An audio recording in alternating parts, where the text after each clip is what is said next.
Yo a los 16 años descubrí que mi padre no era mi padre. Pues tú sabes que a Jorge le gustaba mucho la pelota y yo me sacrifiqué bastante para que él lograra todo lo que logró. Llegó a jugar a nivel profesional en Bronx Community College y hubo un momento que yo no tenía para comprarle unos clavos que él necesitaba. Yo regreso de esa gira. Jorge me guarda un dibujo. Él acostado en la cama, yo en el escenario con muchas personas y él llorando. Yo dije, no más. Él me necesita. Los indios de Cleveland lo iban a firmar y él decidió ya al final que no, porque él no quería irse de la casa y dejarme sola. Hay mujeres que no solo sobreviven, hay mujeres que se reconstruyen en silencio, cargan el peso de otros, sonríen cuando nadie imagina lo que han llorado y aún así siguen siendo luz.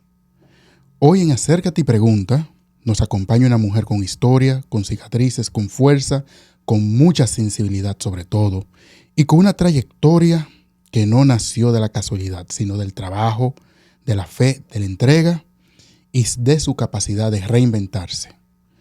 Hoy conversamos con Roberkis Jiménez. Muchas gracias por estar aquí en Acércate y Pregunta. Qué lindo, Henry. Muchísimas gracias por la invitación y a ese público maravilloso que se acerca a ti, tu comunidad que te ve y que nos ve a través de la pantalla. Gracias por esa invitación. Más lindo es tenerte a ti aquí conmigo porque hace aproximadamente algunos 12 años yo conocí a Roberkis a través de un muy buen amigo que hoy no está con nosotros, Miguel Melenciano. En ese momento yo estuve trabajando un proyecto de Parkinson's Disease y terapia cognitiva conductual y Roberkis demostró un interés en lo que yo estaba haciendo y me brindó la oportunidad de entrevistarme a mí en televisión nacional. Entonces, para mí me crea nostalgia, bonitos recuerdos y sobre todo una bella amistad de años que llevo contigo. Así es, esa amistad que más que se ha transformado en una familia y de verdad que cuando te conocí, mi impresión fue la capacidad que tú tenías y del conocimiento sobre Parkinson, porque tú sabes que yo siempre he trabajado en el área de la salud, ya sea a nivel de marketing y también a nivel televisivo. Y de verdad que fue una cercanía muy bonita y te doy las gracias también porque en varias oportunidades ha asistido a nuestro programa y aún nos sigue aportando conocimiento para el mar de Parkinson. Thank you. Yo quiero comenzar sin filtro. Vemos a la profesional, vemos a la comunicadora, pero yo quiero que tú me digas, ¿quién es Roberkis? Pues Roberkis es una mujer luchadora, invencible, madre, abuela, muy mamá gallina y una mujer feliz porque siempre he decidido hacer lo que me gusta y lo hago sin pensar sin dañar a nadie. Cuando tú dices feliz, yo veo una mujer que disfruta esa felicidad, pero también emana esa felicidad con quien tú te conectas, con quien tú hablas, cómo tú ayudas incondicionalmente. Pero, ¿cuál es la parte de ti que nadie conoce? La labor altruista. Me gusta mucho ayudar a los demás, sobre todo a los envejecientes. Me gusta construir, formar y en todo lo que sea económico, en tendencia, en todo lo que tú puedas, en todo lo que yo pueda lograr. Por ejemplo, si a través de ti yo puedo lograr que llevarle a una madre soltera o a un envejeciente un bastón, una silla de ruedas, un walker, para mí eso me llena, me hace muy feliz. Háblame de esas limitaciones que tiene una madre soltera viviendo en New York, teniendo que criar 2 hijos. ¿Y cuáles fueron esas limitaciones? Híjole, mira, es difícil criar 2 hijos y a la misma vez educarlo y educarte a ti también, porque nosotras las madres solteras no nacimos con un libro debajo del brazo, ni tampoco al ser soltera tenemos a alguien cerca que nos diga esto debe ser de esta manera y vamos a hacerlo de esta manera. Criar 2 hijos y educarlos sola es muy difícil, complicado a nivel económico, y el que te diga que no está mintiendo. A nivel profesional, porque tú tienes que, si estás estudiando, tienes también que trabajar, porque ¿qué tú le vas a dar a los niños?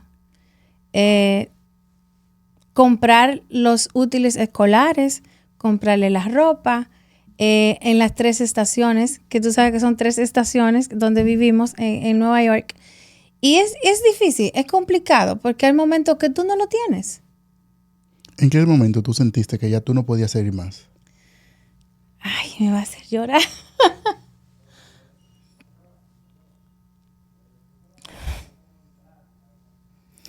Pues tú sabes que a Jorge le gustaba mucho la pelota. Y yo me sacrifiqué bastante para que él lograra todo lo que logró. Llegó a jugar a nivel profesional en Bronx Community College. Y hubo un momento que yo no tenía para comprarle unos clavos que él necesitaba. ¿Cómo marcó eso tu vida? Me marcó bastante. Sí. ¿Qué cambió?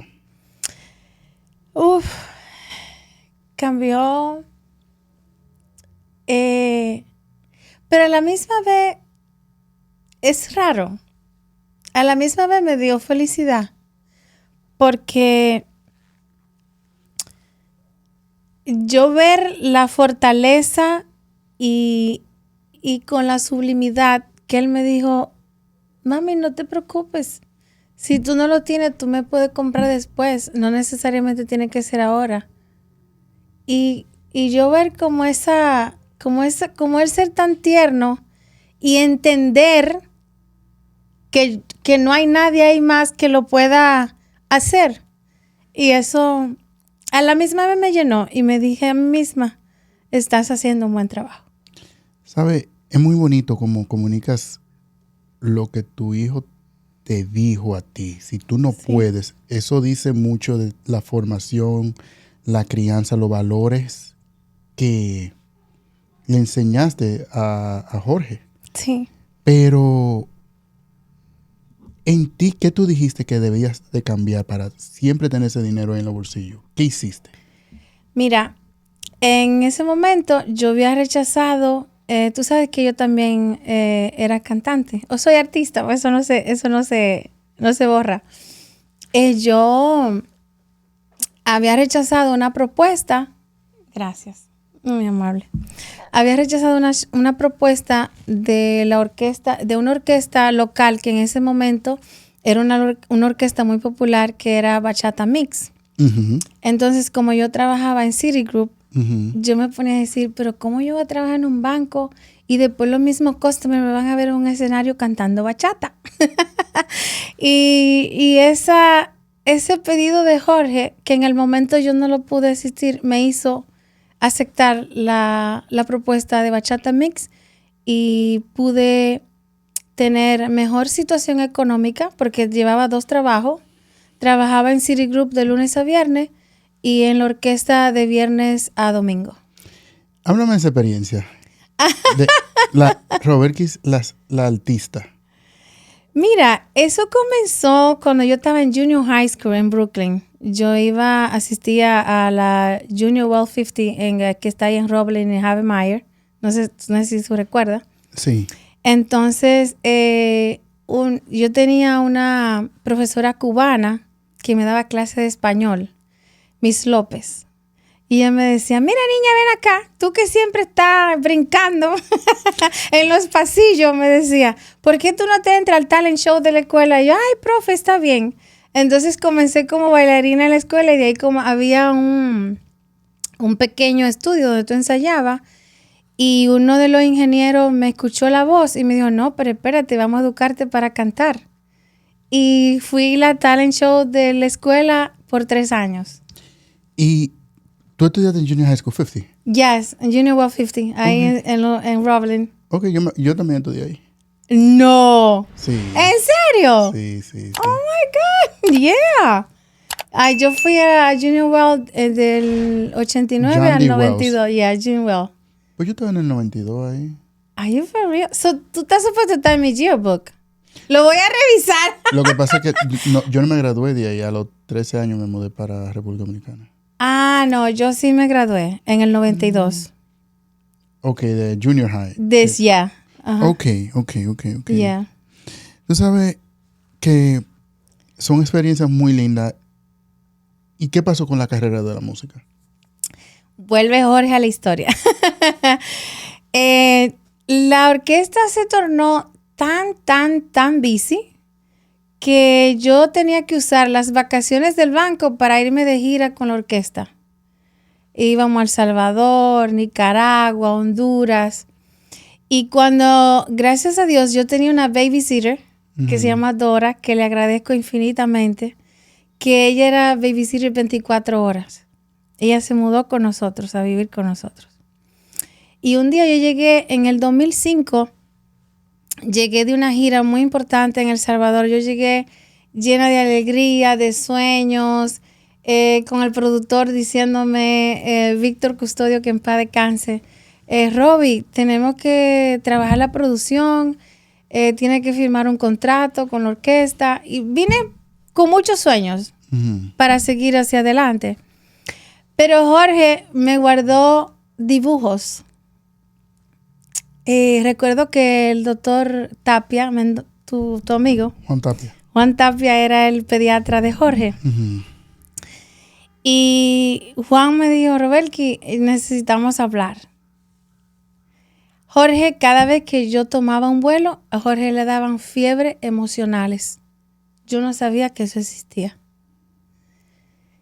Cuando yo regreso de esa gira, Jorge me guarda un dibujo.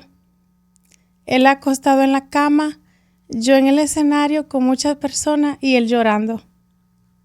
Yo dije, no más. Él me necesita. ¿Abandonaste tu sueño de estar en tarima, de artista? ¿Cómo te hizo sentir eso? En el momento fue difícil porque era algo que yo deseaba, pero más me dominó el amor de madre. Y yo dije, no, mi hijo solamente tiene 6 años, él también tiene sueños y yo prefiero encaminarlo en su pelota. Y así lo hice. Y no me arrepiento. Pero es difícil abandonar un sueño. Fue muy difícil. Lo quise recompensar volviendo a los estudios. Ahí fue como en el 2007 ingresé a la universidad y me recibí como periodista. Entonces quise combinar el abandono del escenario con la televisión y la radio. Y me ayudó. Entendiendo que esa parte de abandonar un sueño, ¿qué ha sido lo que más te ha dolido en tu vida? Uy. Una mentira familiar. Algo que pasó. Sí. Una mentira. ¿Se puede saber?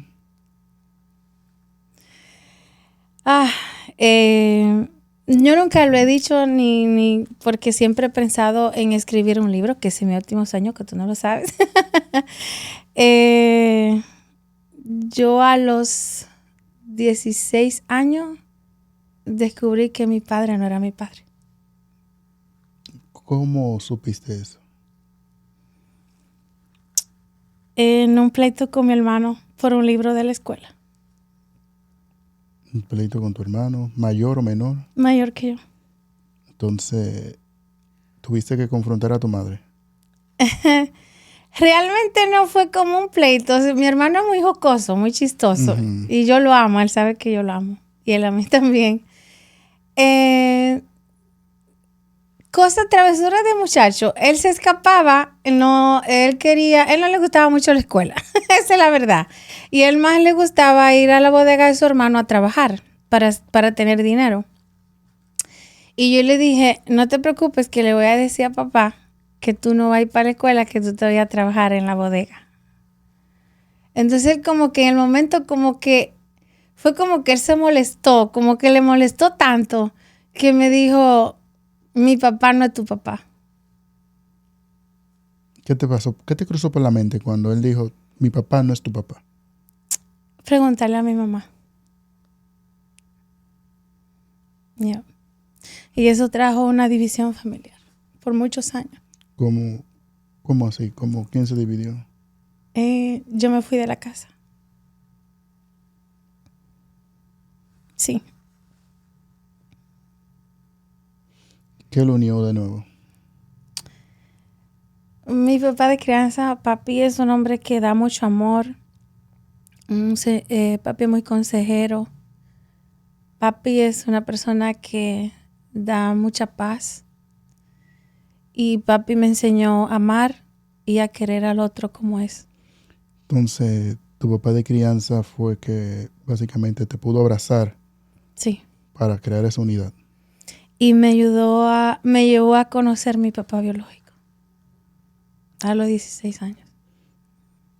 O sea, todo el mundo lo sabía menos tú. Sí. ¿Y por qué? Mira, mi familia materna es muy old fashioned. Uh-huh. Y siempre se cuidan mucho del qué dirán. O se cuidaban. Mi papá biológico es un señor que... Pero no es como que yo no lo conocía. Lo que pasa es que yo no sabía que él era mi papá. ¿Cómo conocías a tu padre? Nosotros íbamos a un pueblito en Montecristi. Cuando yo era niña, antes de yo viajar a Nueva York. Yo me fui a Nueva York a los 12 años. Pero en mi niñez, a mi primaria, yo asistí a una escuelita. Y mi profesora, que es una profesora que yo quise mucho y me gustaría algún día verla, se llama Camelia, si aún vive. Se llamaba Camelia. Y ella a la hora del recreo me decía, muñequita, te andan buscando. Ella me decía, muñequita. Y me decía, andan dos amiguitas y su papá. Y esas dos amiguitas y su papá iban a la escuela a la hora del recreo a llevarme helado, a llevarme dulces. Y yo lo tomaba como que eran dos amiguitas con su papá que iban a verme a la escuela. Me estás haciendo decir cosas que yo nunca he dicho. Señores, estamos hoy con Robertki Jiménez, una amiga entrañable, una comunicadora, una profesional y una madre. Hoy nos cuenta su historia, la verdad, y estamos hoy en Acércate y Pregunta. Sabemos que la vida presenta muchos desafíos y ese fue uno de ellos muy jóvenes. Conocer a tu padre o conocer quién no era tu padre para entonces acercarte a tu padre. Abandonar un sueño de ser artista y sobre todo tener un momento que los ojos se te abren cuando tú dices no puedo comprarle un artículo a un hijo mío. Sí. Eso te fortaleció, te cambió quien tú eres, te ayudó a ser quien tú eres hoy. Sí. Eso me fortaleció en dos cosas. En saber manejarte mejor económicamente, que quizá la edad, porque no era como que yo ganaba bien, tú sabes que yo estaba en un departamento que no era que me pagaba mal, pero a veces tú te llevas de vanidades y eso me hizo a mí ser más ahorrativa para cuando mi hijo necesitara irse de verano a los campamentos de béisbol, que tú sabes que son sumamente caros. Yo tener la facilidad de mandarlo todos los años y así lo hice hasta que él cumplió 17 años, que ya hasta ahí los indios de Cleveland lo iban a firmar y él decidió ya al final que no, porque él no quería irse de la casa y dejarme sola. Wow.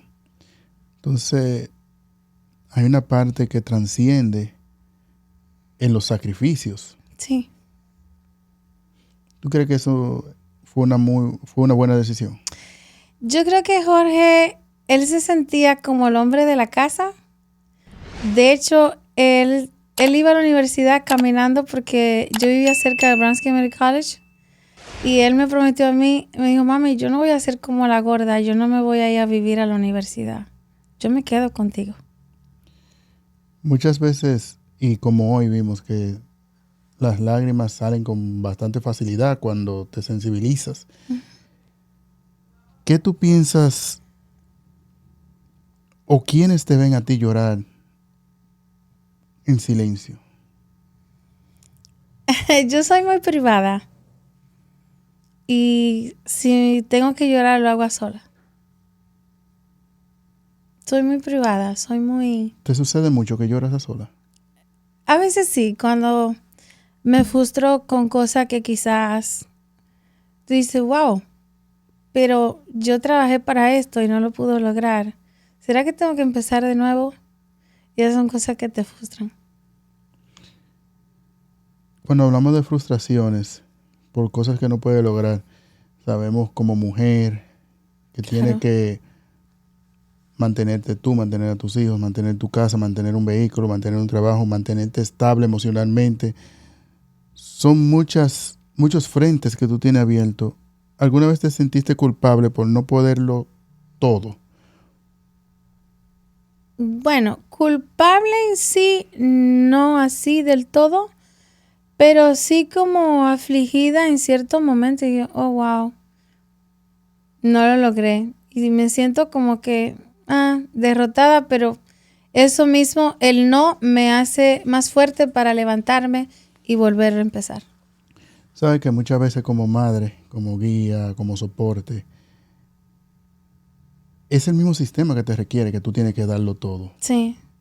Sin cansarte. Sin un momento para poder descansar y liberar tu mente para poder seguir el siguiente día. Hubo un momento que tú te perdiste a ti mismo, que no te podías sostener, que era demasiado. Mientras que tú estabas manteniendo a tus hijos y un trabajo. Porque ahora no, ahora tú estás bien. Sí, sí. Hubo un momento que yo tenía tanto estrés del trabajo, la casa, los 2 niños. También iba a la universidad de nuevo. Uh-huh. Que yo llegué a pesar 90 libras. Yo no tenía tiempo ni para comer. Y terminé en el hospital. Terminaste en el hospital. Y de ahí me comenzó un proceso, un problema de salud, de asma emocional y alérgica. Comencé con ese problema de darme ataque de asma emocional y me daban muy fuerte y muy severo, de internarme por 2 y 3 días. ¿Por qué te estaba exigiendo tanto? Sí, aún todavía me exijo mucho, me exijo mucho y no sé, quizá inconscientemente el pasado, tal vez, de tú no caer en lo que fuiste o de dónde vienes. ¿Quién te daba apoyo en ese momento? Mi mamá de crianza, a través de cartas, llamadas, me decía, compra un vuelo y ven para acá y quédate por 15 días. Déjame a Jorge aquí por este verano y haz lo que tenga que hacer. Y yo enviaba a Jorge todos los veranos al campamento de béisbol y ella era que lo socorría, lo atendía.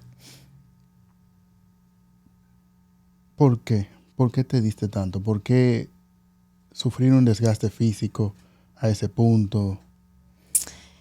Yo diría que hay cosas que yo debo trabajar porque tú mismo te reconoces cuando tú debes trabajar cosas.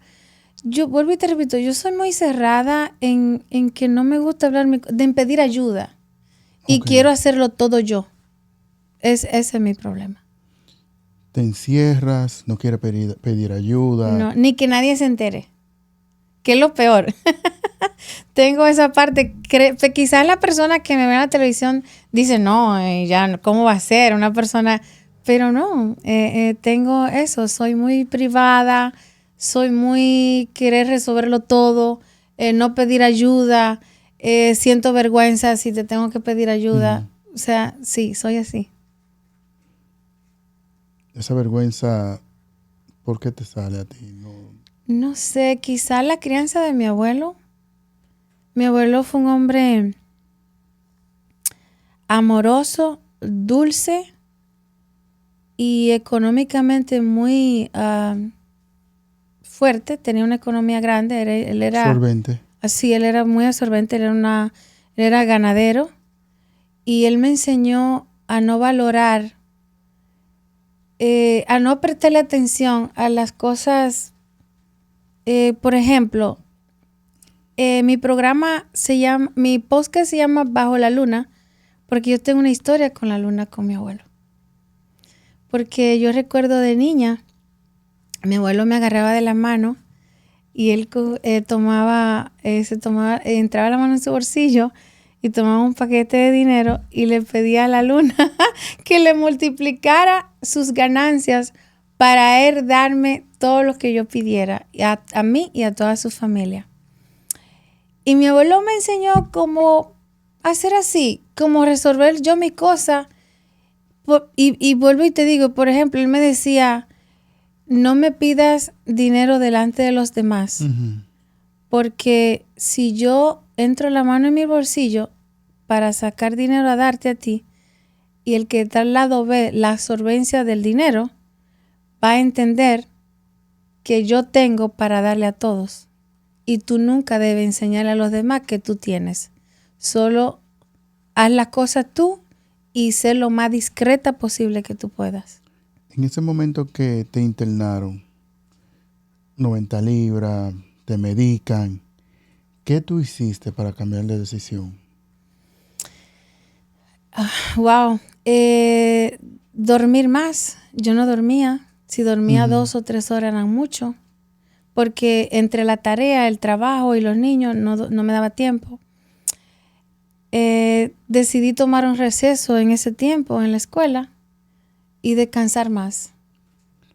¿Tú te has visto alguna vez en la posición que tú tienes que tener validación de otra persona? Sí. Como Antes era así. antes. Sí. Lo he quitado de mi vida. Eso lo trabajé. O sea, yo antes pensaba que si tú no me veías de la forma que tú querías verme o que tú decías, yo me sentía mal. Yo decía, no, porque ¿qué va a decir Henry de mí? O sea, sí, era así.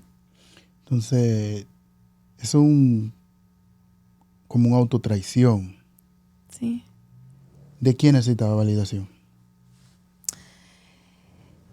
Fíjate que cuando tú te crías alrededor o creces, porque ya cuando tú eres un junior que va a otro país, yo vivía con mis hermanos y mi mamá biológica. Mis hermanos eran bien protectores, pero a la misma vez yo lo veía como yo veía a mi abuelo, como un ejemplo a seguir. Oh, no, porque José no le gusta tal cosa y si José se entera, ahorita vamos a pelear o vamos a discutir. O si Wilson se entera, oh my God, no, Wilson me va a llamar y me va a decir. O sea, como que siempre estaba pendiente a lo que mi hermano me fueran a decir. Y eso traía conflictos entre ustedes. No conflictos, sino que ellos siempre querían que tú hiciera las cosas en la línea o en la forma que que ellos entendían que debería ser. Háblame de tu mamá cuando te enteraste que tu padrastro no era tu papá. Fíjate que ese es un tema que todavía, ¿Cómo lo tomó ella? es un tema que ella y yo todavía no lo hemos discutido. No. ¿Por qué? Yo creo que en el fondo tengo miedo de lastimarla. ¿Cómo así? Bueno, porque quizá le voy a hacer preguntas que ella no me va a saber responder o quizá no me va a querer responder. Y lo he dejado así, no le he presionado. Sí le pregunté, me dijo algunas cosas superficial, pero dentro de mí yo sé que no. ¿Entiendes? Entonces, es un tema que realmente se ha quedado ahí. No se ha conversado, pasaron los años, sigue el tema ahí y no se habla de ese tema. Nunca más se conversó. No.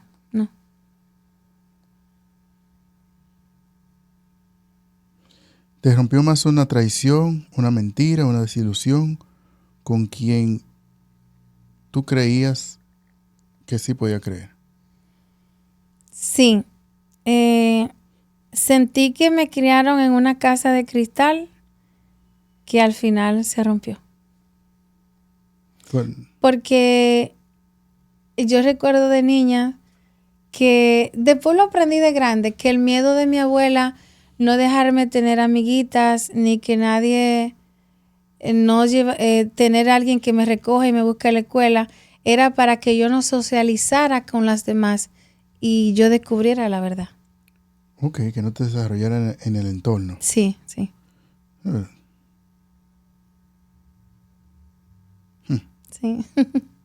Es complicado eso. Sí, es complicado y por más que tú pida ayuda profesional, como lo eres tú, en el fondo eso no sana, porque como profesional tú tratas de ayudarme, Claro. pero yo soy la que tengo que poner de mi parte. Entonces, en el fondo, te ayuda a manejarte y aprender a seguir en la vida, pero a borrar, no, eso no se borra. Eso es mentira. No se borra. Y si no se tiene la conversación es un poquito más difícil. Más complicado aún. Porque debemos de conversar las cosas que nos hieren, entender el significado de por qué nos ocultan información. No tiene que necesariamente ser la mentira. Sí. En mentira se convierte más adelante cuando se tapa. Claro. Pero cuando se oculta la información, el por qué. Veo que hay un ciclo recurrente aquí. De la misma manera en que tú sacrificaste ser artista, tu hijo sacrificó ser pelotero. Tú no enfrentas o confrontas a tu mamá con la información, tu mamá no te da la información tampoco. Uh-huh. Hay como un pequeño círculo ahí recurrente que transciende en la familia. Puede ser, porque a Jorge lo desanimó dos cosas. Él tenía un coach que en paz descanse se llamaba Tolentino, que Tolentino le enseñó a él muchas cosas. Y Jorge ya cuando Tolentino fallece, cuando él va al parque a entrenar por primera vez, él decía, mami, yo no puedo, y se ponía a llorar. Y yo no puedo. De ahí le tocó venir a un campo acá a República Dominicana, en La Romana, y ahí fue que él decidió y me dijo, no más, yo prefiero quedarme contigo. Y ahí quedó. Luego, cuando entra a la universidad, vuelve otra vez a jugar, uh-huh, como ya a nivel universitario, y en el segundo año de la universidad, pues ya él dijo, no, it's enough, I don't think tú sabes, ya había pasado el tiempo de la firma, del sueño.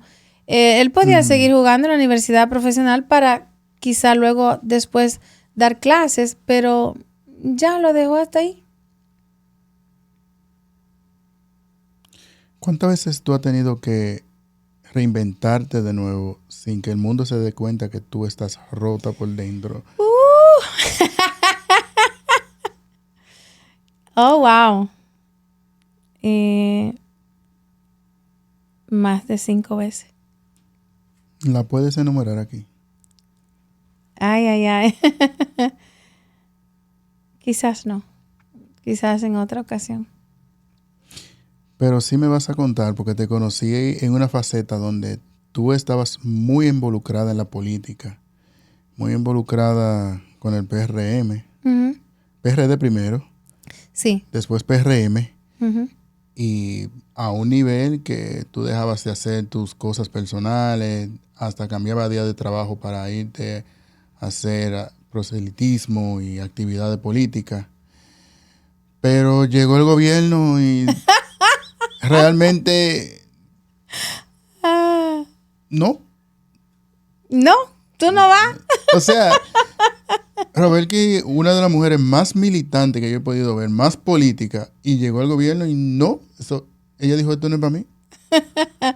Mira, lo que pasa es que cuando tú estás en un partido,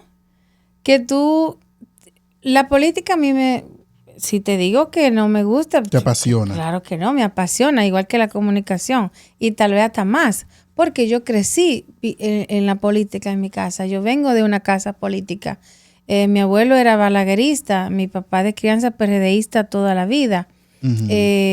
Presidente de la juventud, después fue vicesíndico, era muy amigo de Peña Gómez, aún está en el gobierno actual, está en la gestión presidencial en la provincia de Montecristi. O sea, yo crecí en la política, yo nací en la política. Entonces, yo te diría que yo me he retirado porque me he dado cuenta que lo que yo aprendí y lo que yo viví y lo que hablaba Peña Gómez no es lo que se está practicando. No es. ¿Cómo así? Mira, yo creo que cuando tú llegas a una posición, tú debes ir a una posición para servir. No para que te llame un amiguito y te diga a ti, oh, porque yo quiero tal cosa, porque yo te di tanto y tú tienes que ayudarme. Esa no es la política que yo trabajé. Esa no es la política que yo creo. No es verdad que porque tú tengas una posición arriba y quizá yo te guste como mujer y tú quieras lograr tu objetivo y le regalo un cargo a una persona porque sin saber de dónde viene, pero no, pero ¿cómo así? ¿Cómo vamos a hacer lo que otros han hecho? Lo que criticábamos nosotros, ¿lo estamos haciendo nosotros? Entonces, yo hice como ya veneno, abandoné, porque no creo, esa no fue la política que yo trabajé, no fue para eso. Tampoco trabajé porque muchos están confundidos.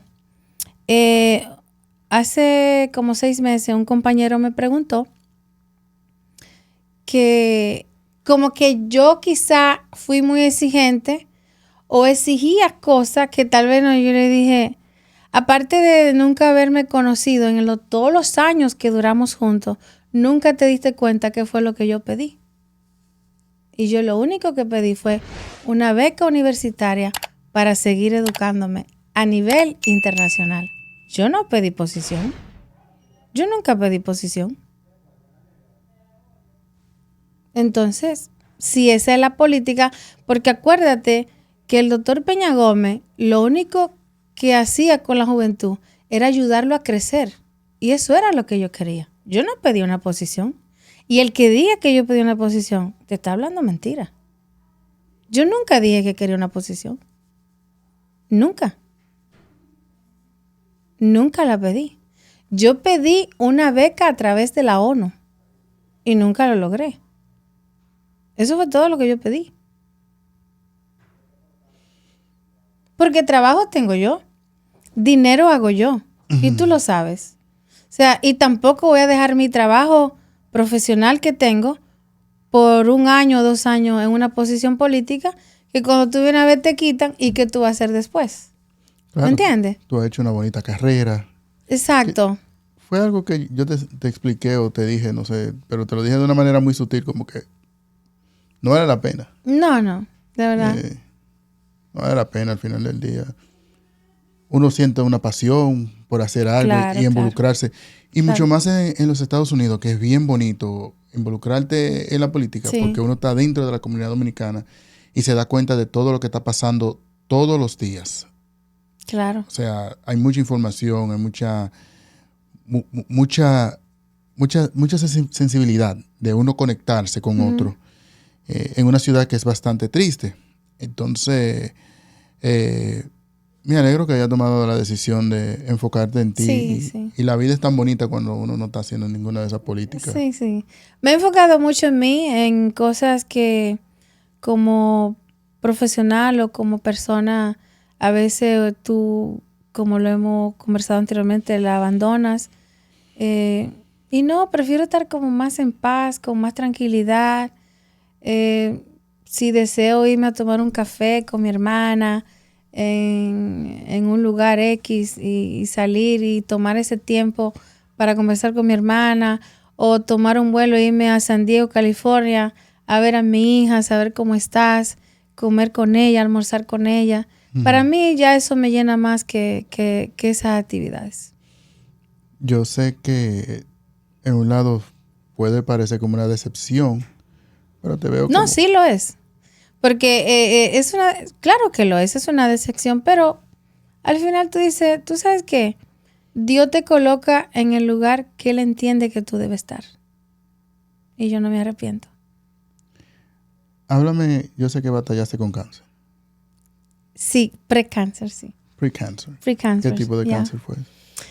Mira, cuando yo tenía 32 años, yo trabajaba en un departamento en Citibank que era un departamento de, no puedo mencionar aquí, pero anyway, era un departamento medio delicado y tú tenías que cargar como suficientes cheques en un bundle, the consumer's checking account.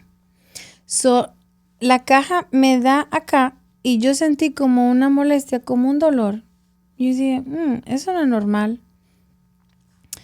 Y me tocaba chequeo con mi ginecóloga y yo le dije, lo que yo sentí cuando me chocó una caja de cheque, me sentí como un dolor en el seno. Y ella quedó mirando y me dijo, pero tú eres muy joven. ¿Qué pasa? Que ella me hizo la revisión con las manos y yo vi su rostro. Ella se transformó. Y me dijo, ahora mismo te vas a ir al Presbyterian y te vas a hacer esto y esto y esto y esto y esto y te vas a ir al departamento de cirugía de mamografía. Ahí volvemos de reinventar. Yo voy normal con un referido, pero en mi vida nunca para mí yo iba a un chequeo rutinario. Cuando yo subí al piso, que yo vi eso que decía cáncer, ¿cómo es que se llama ese departamento? Something have to be with cancer. Y habían 2 o 3 señoras que tenían cáncer, sobrevivientes de cáncer. Y cuando yo vi este letrero así, yo me impacté. Y el impacto fue tan fuerte. ¿A dónde fue que me mandaron? Que yo me quedé, ¿y a dónde? ¿Y dónde fue que así yo dije, espérate, yo tengo que estar en un lugar equivocado? Y a la primera persona que yo llamé fue a mi hija, Melissa. Y Melissa en ese momento estaba firmando para irse con el Navy. Y yo dije, no, pero... Yo dije, Meli, I think they sent me a wrong referral. Y ella me dice, ¿cómo así, mami? Digo yo, no, yo tengo que tener un referido equivocado. Y cuando yo le explico, ella se sale del entrenamiento, coge el tren y llega al hospital.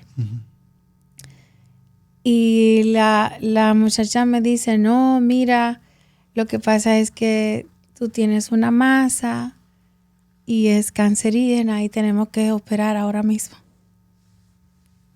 Ahí mismo. Y eso fue algo como, yo nada más recuerdo que Melissa yo me dormí y al otro día amanecí operada cuando desperté. Fue todo así. Hoy escuchamos de Roberto Jiménez las versiones de ella, la versión de la mamá que no pudo comprarle una zapatilla de pelota a su hijo, la versión de la madre que se sacrifica su carrera de artista para quedarse en casa y la versión de la madre que pasó por una condición de precáncer. Todas esas versiones de ti, ¿quién nació después de ese dolor? Nació una Roberkis con más sabiduría emocional,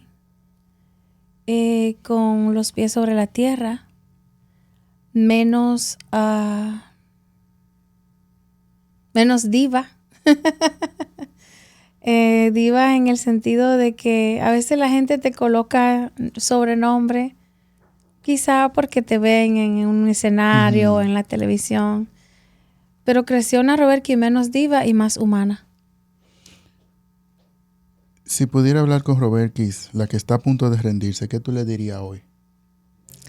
Jamás te rinda, porque tú has pasado mucha y has librado mucha.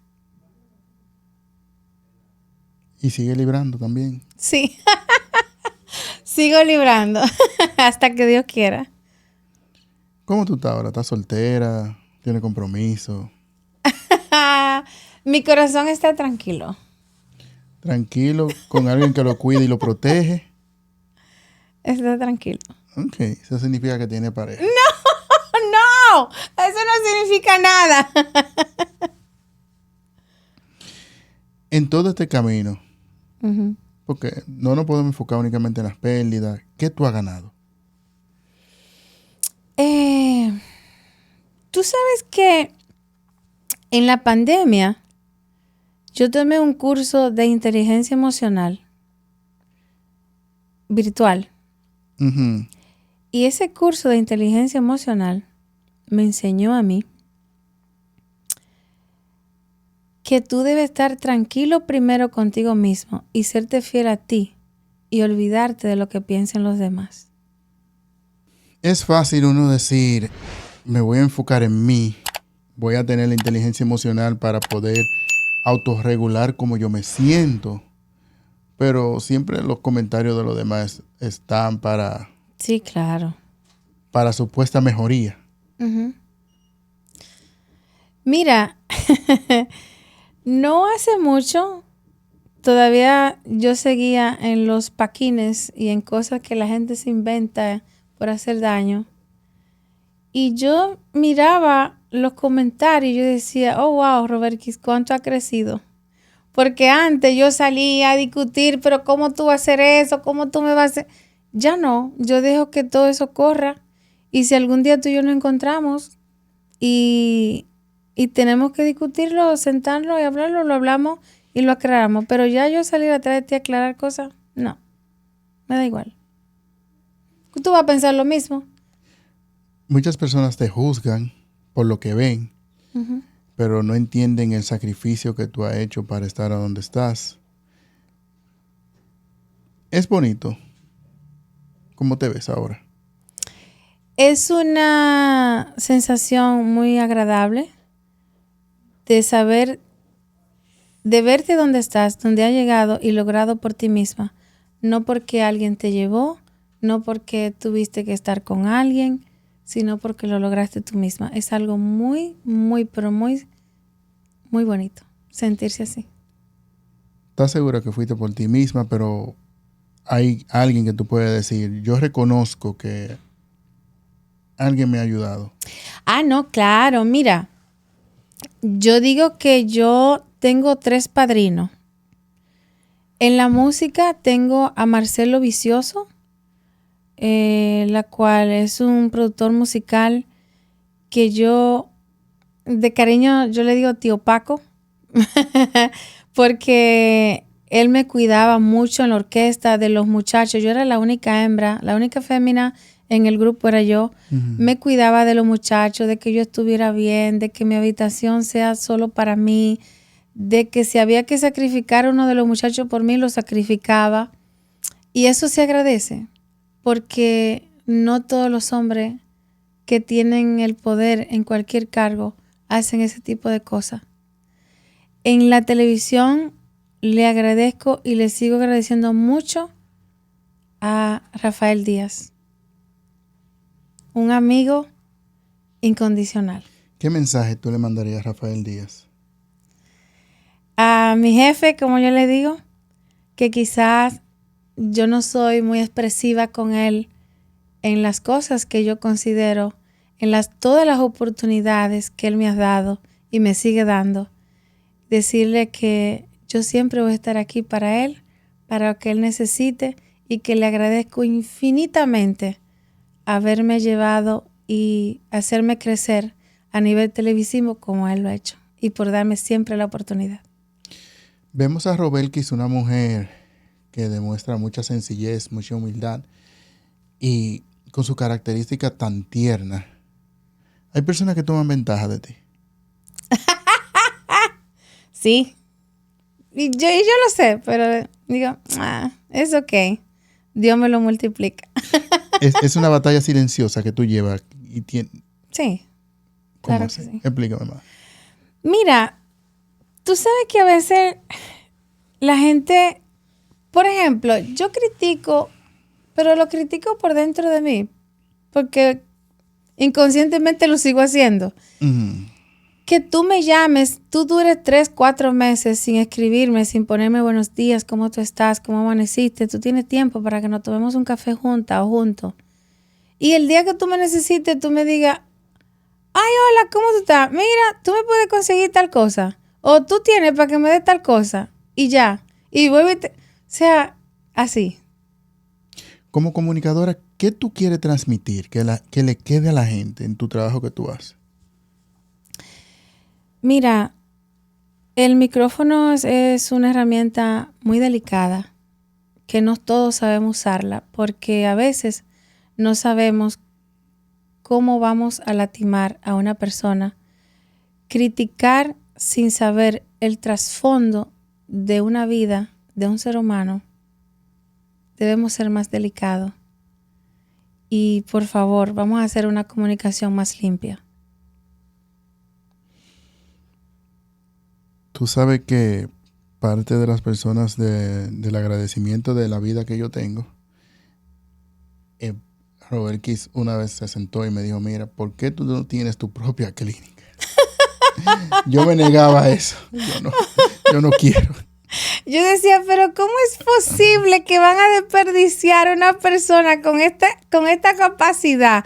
No, tú tienes que montar una clínica. Vamos, ven, tú tienes que ir aquí, llenar estos son los requisitos. Vamos a montar una clínica. Sí, acuérdate que me pusiste a hablar con Juan Tapia. Con Juan Tapia, sí. Y mira, cuando él me ve, me dice, oye, te agradezco el amigo. No, yo siempre, vuelvo y te repito, cuando tú puedes ayudar a alguien, tú debes hacerlo, porque quizás con la capacidad que tú tienes, tú quizás has salvado vida y tú no lo sabes. Y como yo sabiendo y pudiendo ayudarte, de que quizás yo tenga la herramienta de que tú puedes lograr cosas y a través de ti, personas pueden tener ayuda, como te decía anteriormente, pues esa es mi forma de yo ayudar a los demás. Me gusta mucho eso. Quiero hablar un poco de amor propio, de relaciones. Hay una etapa en la vida de muchas mujeres donde el gran aprendizaje ya no es amar a otros, sino aprender a no abandonarse a sí mismo. Me parece que con tus hijos adultos, trabajo estable, dueña de su propio apartamento, un super carro elegante. Ay, Dios mío, tenemos que hablar de las cosas personales. Pero eso es parte de tu crecimiento. O sea, Sí. ¿cuándo tú aprendiste que el amor propio también significa alejarse de lo que a ti te puede gustar y te causa dolor? Puede pasar en una relación. Cuando tú ves que tú no eres la prioridad de una persona, sigue caminando tú y el que quiera que te siga. ¿Y cuáles son las señales que tú ves que tú inmediatamente dices, yo no transijo con esto, yo me voy a alejar de esta persona, le voy a dar espacio porque me arruina a mí como ser humano? Cuando una persona piensa en sí mismo, cuando no se preocupa porque tú estés a su lado o quizás caminar contigo o tener ayuda mutuamente como pareja, debe alejarte de eso, porque eso es una pérdida de tiempo. ¿Qué tú no dejas que te quite tu paz? Ay, que me llamen a hacer comentarios negativos. Ay, no. Los chismes. Ay, no, los chismes no. No. De eso hablábamos ayer. Para mí los chismes son atraso. Y excúsame que te interrumpa. Eso es atraso. Y tú ir a eventos y tú ver lo mismo y tú ver que los mismos compañeros o los mismos profesionales salen a hablar del otro. Ay, no. Yo no quiero nada de eso en mi vida, no. Prefiero estar en mi casa. Por eso ya tú no me ves en muchos eventos. Voy cuando tengo que lograr una noticia o que, sobre todo Rafael me diga, mire jefa, tenemos que hacer tal cosa. Nosotros nos llamamos jefe los dos. Vamos a hacer tal cosa, vamos a ir a tal sitio, tenemos que grabar. Nada más sí, pero después yo ir a un lugar para... No, ya yo no estoy para llenar espacio vacío para que tú me tomes una foto para tú lograr tu objetivo. Ya conmigo no. Hubo una controversia el año pasado con una portada de una revista en New York. Háblame de eso. Yo no lo entendí eso. Ay. Volvemos a lo mismo.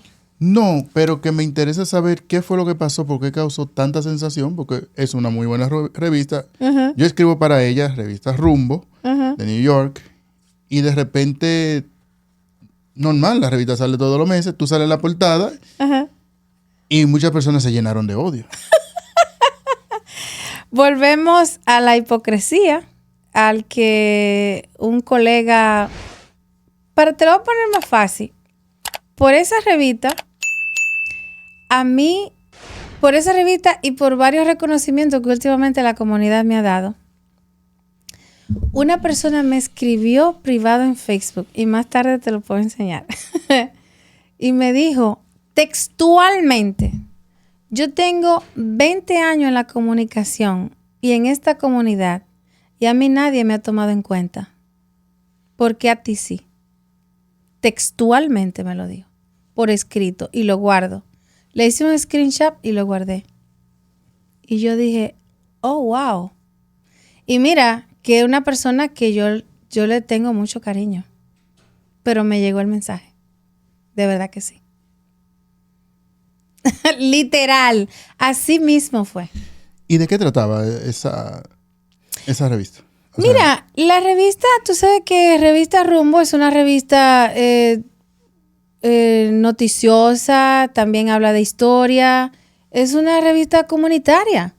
Y es una revista que Rolando Robles, que es el CEO de la revista, la cual también, te dije que yo tenía 3 personas y nada más llegué a mencionar 2. En la radio le debo mi profesionalismo como locutora, también como escritora, que a veces quien me enseñó a mí a escribir y a hacer párrafos fue Rolando Robles. Si tiene que corregirme, me corrige. Si tiene que decirme cualquier cosa, lo hace. Yo inicié la radio con Rolando Robles y Rolando Robles conoce mi historia. Rolando Robles me conoció a mí a los 18 años, cuando yo llegaba al partido, al PRD, que también formaba parte del partido. O sea, yo crecí en la juventud del PRD. Y Rolando Robles sabe quién soy yo y todo lo que yo he hecho. Lo que pasa es que, como él dice, yo no lo cacareo porque a mí no me interesa, yo soy muy privada. Y él quiso y me dijo, no, es que este mes yo tengo que hablar de ti. Yo no me quiero morir sin hablar de ti. Y eso le trajo a él ciertos comentarios negativos de compañeros del mismo partido. Y a mí me sorprendió muchísimo. ¿Qué persona? Pero compañeros recién llegados, que no tienen una historia en el PRM, que recién llegan al PRM. Y eso me molestó bastante. ¿Pero cómo así? O sea, es duro, es fuerte. Y tú saber que tú tienes profesionales que somos de la misma comunidad y que tú te des cuenta que una gente te lleve como esa cosa, teniendo tantos años viéndose juntos. ¿Pero por qué? Si yo a ti no te he hecho nada. Qué lástima. Lamentablemente, sí, es una lástima. Pero nada, que Dios lo bendiga. Yo sigo fluyendo. ¿Qué viene para ti próximo? ¿Cuáles son tus planes para el futuro? Estoy relacionándome más a nivel de real estate. Mi próximo inversión. Ok. será ¿A dónde? fuera de Nueva York. Ok. Pennsylvania. Para business. No para vivir, porque tú sabes que ya yo tengo mi apartamento. Pero sí estoy en proceso para lograr otro. ¿Quieres comprar casas? Sí. Ok. Yeah. Qué bien. Qué bien, excelente. Te deseo mucho éxito ahí. Gracias. Entonces, ya te veremos a ti como una inversionista en los bienes y raíces de Pensilvania. Sí, luego pensaría en la República Dominicana, pero yo pienso que todavía no estoy lista para invertir aquí porque las inversiones aquí son como a largo plazo. No son tan Y rentables. si tú no vives aquí es un tema, porque ya yo he tenido vivienda aquí. Ok. Sí, mi primer vivienda fue aquí en la República Dominicana. Esa no te la dije. Y lo mismo que yo tenía, el sustento lo mismo que me producía la vivienda, eso mismo tenía que invertirlo al año para volver a reconstruir. O sea, no, espérate. Sí. Esto no es para mí. ¿Qué te rompió, pero también te hizo más sabia? Híjole, lo que te conté, la mentira familiar. ¿Qué dolor te obligó a crecer? La ausencia de mi padre. ¿Qué parte de ti estás orgullosa de haber salvado? A mí misma, de siempre ser yo y nunca, a pesar de los pesares, nunca pensé en hacer nada malo. ¿De qué tuviste que salvarte? De violaciones. Impactante eso. ¿De quién? ¿Quién intentó eso? No te puedo decir. ¿Qué nunca imaginaste que soportarías? Ay, Dios mío. Nunca imaginé que soportaría la ausencia de mi abuelo. ¿Qué aprendiste a soltar para poder vivir en paz? La ausencia de mi abuela. Porque lloraba mucho todos los días. Duré 6 años llorándola. ¿Por qué? Sentía que me hacía falta. ¿De qué murió la abuela? De cáncer del páncreas. Fulminante. Fue rápido. Sí, solo se descubrió y duró 2 meses. ¿Cuál ha sido el acto más grande de valentía en silencio? Salvarle la vida a un desconocido. Cuéntanos eso. ¿Cómo pasó? Sucedió un sábado. Tú sabes que cuando tú trabajas de lunes a viernes, tú no tomas llamadas de teléfono de trabajo. Uh-huh.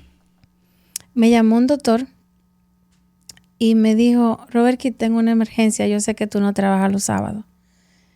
Y de verdad que cogí el teléfono inconscientemente porque no, dije, pero sábado. Pero dije, déjame tomar la llamada. Y tomé la llamada y él me dijo, tengo una emergencia, necesito que el papá de mi esposa lo vean ahora mismo en tu centro y le hagan un CAT scan. Yo no tengo tiempo de llegar al hospital y el lugar más cercano es tu site. Yo le dije, doctor, no hay problema. Siga para allá. Llamé a la manager y le dije, oye, hay una emergencia, por favor, no cierre, dile al técnico que le haga el CAT scan. Olvídate el referido, mañana, el lunes yo resuelvo. Y hoy en día, ese doctor me vive llamando diciendo, lo que tú necesites, dime, porque tú le salvaste la vida a mi suegro, porque él no llegaba al hospital. ¿Qué te diría hoy tu niña interior si te viera? Ay, Robert, que tan llorona que tú eres. Deja de estar llorando y mírate dónde estás. Donde te duele todavía, pero ya no te domina. La separación del padre de mis hijos. ¿Cómo así? Porque, quiera tú o no, tú tienes una relación y tú cuando ya tienes hijos, tú quieres crecer, que tú, por lo menos que tus hijos estén al lado de la persona que lo procreó. Y quiera tú o no, en cierto aspecto eso te duele, te molesta. ¿Qué significa para ti ser una mujer completa? Ser una mujer completa es ser una mujer capaz de de trabajar, levantarse, pararse, limpiarse la lágrima y seguir, olvidarse de los demás y estar en paz con ella misma. ¿Qué tú no vuelves a aceptar jamás? Hacer cosas por el que dirán.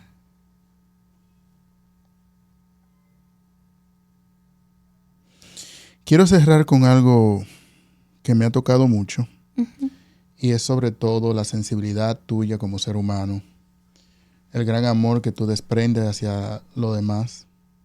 Eres altruista, eres madre, eres trabajadora y sobre todo eres una excelente amiga. Yo quiero mandarte muchísimas bendiciones y darle las gracias a todos por ver nuestra entrevista.